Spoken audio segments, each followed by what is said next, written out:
আপনারা বলছেন যে মূল্যবোধ নেই, আমাদের দেশে দেশপ্রেম নেই, আমাদের সততা নেই। আমরা ঠিক একই কথাই বলছি। হ্যাঁ, আমাদের সততা নেই, আমাদের দেশে মূল্যবোধ নেই, আমাদের দেশে জনসচেতনতা নেই বলেই এই দুর্নীতিগুলো হচ্ছে এবং তার ফলে আমাদের দেশে অর্থনৈতিক অন্তরায় হচ্ছে। প্রিয় প্রতিপক্ষ, আপনি আপনার অবস্থান দৃঢ় করার জন্য নানা যুক্তি উপস্থাপন করেন, কিন্তু একজনের যুক্তি ছিল না। প্রিয় প্রতিপক্ষ, দুর্নীতি একটি বাধা, কিন্তু দুর্নীতি মূল বাধা নয়। এছাড়া অনেক বাধা রয়েছে। দারিদ্রতা, প্রাকৃতিক দুর্যোগ, স্বদেশ প্রেমের অভাব, মূল্যবোধের অবক্ষয় ইত্যাদি হলো অন্যতম কারণ।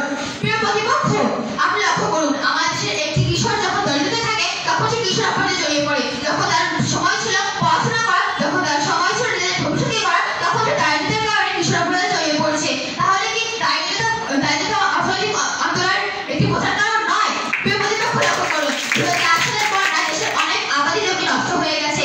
এর ফলে দেশের অর্থনৈতিক